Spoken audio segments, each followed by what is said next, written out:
2025 ഫെബ്രുവരി 14 വിക്കി കൗശലും രശ്മിക മന്ദാനയും കേന്ദ്ര കഥാപാത്രങ്ങളായി ചാവ എന്ന ബോളിവുഡ് ചിത്രം റിലീസാവുന്നു. ചാവ എന്ന ചിത്രത്തിന്റെ റിലീസിന് ശേഷം നാഗ്പൂരിൽ വലിയ രീതിയിൽ ഒരു സംഘപരിവാർ ബേസ്ഡ് പ്രക്ഷോഭം വരുന്നുണ്ട്. അവരുടെ ആവശ്യം ഔറംഗാബാദിൽ നിന്നും, അതായത് ഇപ്പോഴത്തെ ഛത്രപതി ശിവാജി നഗറിൽ നിന്നും ഔറംഗസീബിന്റെ ശവകുടീരം മാറ്റണമെന്നതാണ്. അതായത് ഔറംഗാബാദിൽ നിന്നും 440 കിലോമീറ്റർ അകലെയാണ് നാഗ്പൂർ. ഈ നാഗ്പൂരിലാണ് ഈ വിഷയത്തിന്റെ പേരിൽ കലാപം തുടങ്ങുന്നത്. അപ്പോ കലാപം പൊട്ടിപ്പുറപ്പെട്ടപ്പോ നാഗ്പൂരിന്റെ രാഷ്ട്രീയ രംഗത്തെ പ്രധാന നേതാവ് നിതിൻ ഗഡ്കരിയും മഹാരാഷ്ട്ര മുഖ്യമന്ത്രി ദേവേന്ദ്ര ഫഡ്നാവിസും ഒക്കെ സമാധാനം കൈക്കൊള്ളാനും നാഗ്പൂരിന്റെ പാരമ്പര്യം സംരക്ഷിക്കാനും ഒക്കെ ആളുകളോട് പറയുന്നുണ്ട്. നാഗ്പൂരിന്റെ പാരമ്പര്യം സമാധാനത്തിന്റെ പാരമ്പര്യമാണെന്നാണ് ഈ നേതാക്കളൊക്കെ പറഞ്ഞത്. പക്ഷെ നാഗ്പൂരിലേക്ക് നോക്കുമ്പോൾ നാഗ്പൂരിന്റെ പാരമ്പര്യം എല്ലാം കാൽക്കുലേറ്റഡ് കലാപങ്ങളുടെ ഒരു പാരമ്പര്യമാണ്. കാരണം 1923 ഹിന്ദു മുസ്ലിം കലാപം ഉണ്ടായിരുന്നു. അതിനുശേഷം 1925 ഈ കലാപത്തെ ബേസ് ചെയ്തിട്ട് RSS രൂപം കൊള്ളുന്നത് നാഗ്പൂരിലാണ്. അതിനുശേഷം 1927 കലാപം ഉണ്ടാവുന്നുണ്ട്. അതിനുശേഷം ബാബരി മസ്ജിദിന്റെ കാലത്ത് മറ്റു പല സമയത്തും നാഗ്പൂരിൽ കലാപം ഉണ്ടായിട്ടുണ്ട്. അപ്പൊ നാഗ്പൂരിന്റെ പാരമ്പര്യം ഒരിക്കലും സമാധാനത്തിൻ്റെതല്ല, കലാപങ്ങളുടേതാണ്. ചാവ എന്ന ബോളിവുഡ് ചിത്രം ഔറംഗസീബിനെ പ്രൊപ്പഗേറ്റ് ചെയ്യുന്നത് ക്രൂരനും പൈശാചികനും ഒക്കെ ആയിട്ടാണ്. പക്ഷെ അപ്പുറത്തുള്ള സംഭാജി എന്ന മഹാരാജാവിനെയാണ് നല്ലവനായി ഈ ചിത്രം പ്രൊപ്പഗേറ്റ് ചെയ്യുന്നത്. ഇതിനിടയിൽ ഒരു പ്രധാന വ്യത്യാസമുണ്ട്. എന്താന്ന് വെച്ചാൽ ഔറംഗസീബ് മറാത്തയിലേക്ക് എത്തുമ്പോൾ മറാത്തയിൽ ഭരിച്ചിരുന്നത് ശിവജി ആയിരുന്നു, മറാത്ത സാമ്രാജ്യം. ശിവജി ഈ സിനിമയിൽ കാണിക്കുന്ന സംഭാജിയെ തന്റെ കൊട്ടാരത്തിൽ നിന്നും പുറത്താക്കിയിരുന്നു. ഇദ്ദേഹം വിശ്വസിക്കാൻ പറ്റാത്ത ആളാണെന്നും തന്റെ രാജഭരണത്തിന് ഇദ്ദേഹം പിൽക്കാലത്ത് പാരയായി വരുമെന്നൊക്കെ ഭയന്നിട്ടായിരുന്നു ഈ സംഭാജിയെ പുറത്താക്കിയത്. ഈ സംഭാജി അന്ന് ചെയ്ത കാര്യം ഔറംഗസീബിന്റെ കൂടെ ചേർന്നുകൊണ്ട് ശിവജിക്കെതിരെ യുദ്ധം ചെയ്തു. ഇങ്ങനെ ശിവജിക്കെതിരെ യുദ്ധം ചെയ്ത ആളാണ് സംഭാജി. അവസാനം ശിവജി മരിച്ചതിന് ശേഷമാണ് സംഭാജി മറാത്തയുടെ അധികാരമേൽക്കുന്നത്. ഒന്നാമത്തെ കാര്യം ഈ ചിത്രത്തിൽ പറയുന്ന ഇതാണ്, സംഭാജിയും ഔറംഗസീബും ശിവജിയും എല്ലാം നടന്നിരുന്ന അവരവരുടെ സാമ്രാജ്യം സംരക്ഷിക്കാൻ വേണ്ടി ചെയ്തിരുന്ന യുദ്ധങ്ങളുടെ ഒരാകെ തുക. കലാപം നടന്ന നാഗ്പൂരിൽ നിന്നും ഏകദേശം 450ഓളം കിലോമീറ്റർ അകലെയാണ് ഔറംഗാബാദ്. ഈ ഔറംഗാബാദിൽ നിന്നും 40 കിലോമീറ്റർ അകലെയുള്ള ഗുൽദാബാദിലാണ് ഔറംഗസീബിന്റെ മക്ബറയുള്ളത്, അഥവാ ശവകുടീരമുള്ളത്. ഇത് പൊളിച്ചു മാറ്റണമെന്നാണ് ഹിന്ദുത്വ സംഘടനകൾ ആവശ്യപ്പെടുന്നത്. 1658 ഔറംഗസീബ് മുഗൾ ചക്രവർത്തിയായി അധികാരമേൽക്കുന്നത്. തന്റെ പിതാവടക്കം മുൻഗാമികൾ ചെയ്തതുപോലെ യാതൊരുവിധ ധൂർത്തും ഔറംഗസീബ് ചെയ്തിട്ടില്ല. ഔറംഗസീബിന്റെ കൊട്ടാരത്തിൽ സുൽത്താനെതിരെ കലാപം നടത്തിയ അക്ബർ എന്ന രാജകുമാരൻ ഡക്കാനിലേക്ക് രക്ഷപ്പെട്ടു. ഈ രാജകുമാരനെ പിടികൂടാൻ വേണ്ടിയിട്ടാണ് ഡൽഹിയിൽ നിന്ന് ഔറംഗസീബ് മറാത്ത റീജിയനിലേക്ക് എത്തുന്നത്. അപ്പോ ഔറംഗസീബ് എത്തുന്ന സമയത്ത് ഈ രാജകുമാരന് മറാത്തി എന്നും പേർഷ്യയിലേക്ക് കടന്നിരുന്നു. അതിനുശേഷം ഔറംഗസീബ് 1686 ബീജാപൂർ സുൽത്താനുമായി യുദ്ധം ചെയ്യുന്നുണ്ട്. എന്നിട്ട് ബീജാപൂർ 1687 ഗോൽക്കൊണ്ട കോട്ട ആക്രമിച്ചു. അവിടെ ശക്തമായ പോരാട്ടം നടന്നു. എങ്കിലും ഗോൽക്കൊണ്ട കോട്ട ഔറംഗസീബിന് മുമ്പിൽ കീഴടങ്ങുന്നുണ്ട്. 1689 നമ്മൾ ഈ ചിത്രത്തിൽ കാണുന്ന സംഭാജി എന്ന മറാത്ത രാജാവും ഔറംഗസീബും ഒരു പോരാട്ടം നടക്കുന്നത്. പക്ഷെ ഈ പോരാട്ടത്തിൽ ഔറംഗസീബ് വിജയിക്കുകയും സംഭാജി കൊല്ലപ്പെടുകയുമാണ് ഉണ്ടായത്. ഇത് ഔറംഗസീബ് കരുതിക്കൂട്ടി അക്രമം കാണിച്ചു, അനീതി കാണിച്ചു, ഇദ്ദേഹം സ്വർണ്ണമെല്ലാം കടത്തി വേറെ കോട്ടയ്ക്ക് കീഴിൽ കുഴിച്ചിട്ടു എന്നൊക്കെയാണ് പ്രചരിപ്പിക്കുന്നത്. സത്യത്തിൽ എല്ലാ രാജാക്കന്മാരും അവരവരുടെ സാമ്രാജ്യത്തിന്റെ വികസനത്തിന് വേണ്ടിയിട്ട് മാത്രമാണ് പ്രവർത്തിച്ചത്. ഈ സംഭാജി മുമ്പ് ശിവജിക്കെതിരെ ഔറംഗസീബിന്റെ കൂടെ ചേർന്ന് യുദ്ധം ചെയ്ത ആളാണ്. അത് മറ്റൊരു ചരിത്രം.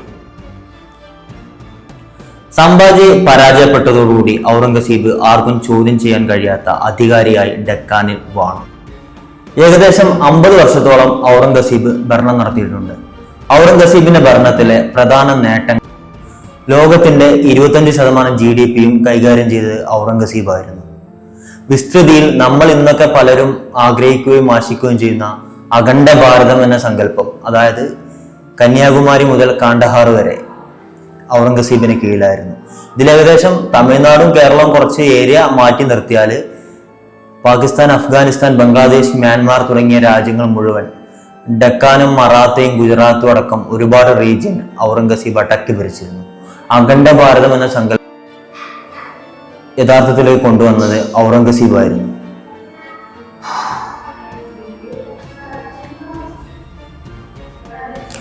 ഔറംഗസീബിന്റെ കാലത്തെ പ്രധാന നിർമ്മിതികളായിരുന്നു ഡൽഹിയിലെ ചെങ്കോട്ടയിലുള്ള മോത്തി മസ്ജിദ്, ഔറംഗാബാദിലെ ആലംഗീരി മസ്ജിദ്, ഔറംഗാബാദിലെ ബീബി കാ മക്ബറ, ലാഹോറിലെ ബാദ്ഷാഹി മോസ്ക്.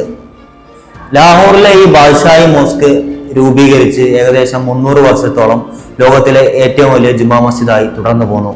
ഇത്രയൊക്കെ നേട്ടങ്ങൾ ഔറംഗസീബ് തന്റെ 50 വർഷത്തെ ഭരണകാലയളവിൽ നേടിയെടുത്തിട്ടുണ്ട്.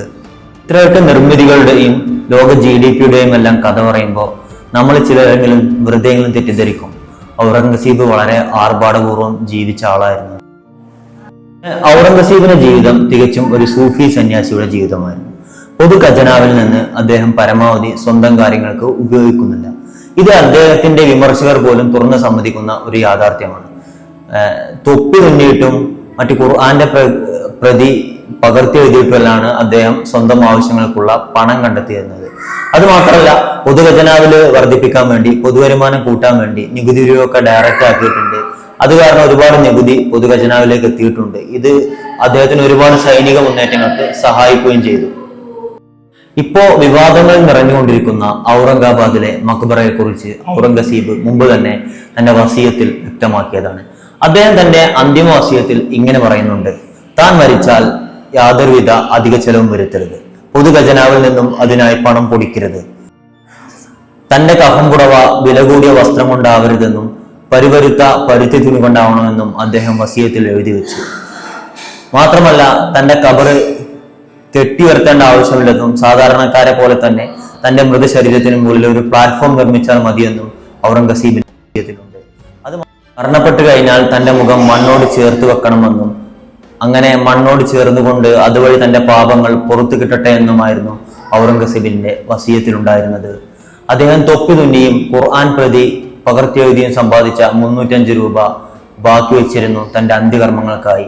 അത് തന്റെ പിൻഗാമിയായി കണ്ടെത്തിയ അസമിനെ കൈവശമായിരുന്നു അദ്ദേഹം ഏൽപ്പിച്ചത്. തന്റെ അന്തിമ കർമ്മങ്ങൾ അസം നിർവഹിക്കണമെന്നും അതിനായി 305 രൂപ അസമിന് കൈമാറണമെന്നും അദ്ദേഹം വസിയത്തിൽ പറയുന്നുണ്ട്. തന്റെ കബറിടത്തിൽ പൂക്കളോ മരങ്ങളോ വെച്ച് പിടിപ്പിക്കരുതെന്നും അന്ത്യകർമ്മത്തിന് പൂക്കൾ ഉപയോഗിക്കരുതെന്നും പ്രത്യേകം നിഷ്കർഷിക്കുന്നുണ്ട്. ഔറംഗസീബിന്റെ മരണശേഷം അദ്ദേഹത്തിന്റെ വസിയത്ത് പ്രകാരം എല്ലാം കൃത്യമായി പാലിക്കപ്പെട്ടു. അദ്ദേഹത്തിന്റെ ഖബർ തികച്ചും ഒരു സാധാരണക്കാരന്റെ ഖബർ പോലെ തന്നെയാണ് കാണപ്പെട്ടത്.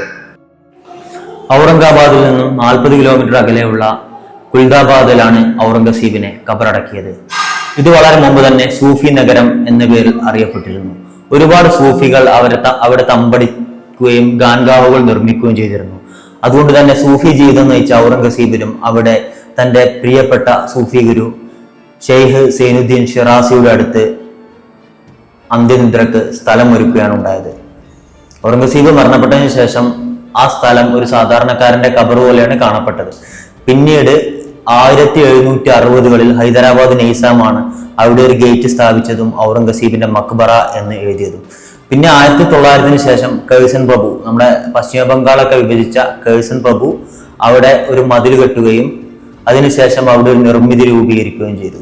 അതിനുശേഷമാണ് ഔറംഗസീബിന്റെ മക്ബറ എന്ന പേരിൽ ആ സ്ഥലം അല്പമെങ്കിലും അറിയപ്പെടാൻ തുടങ്ങിയത്.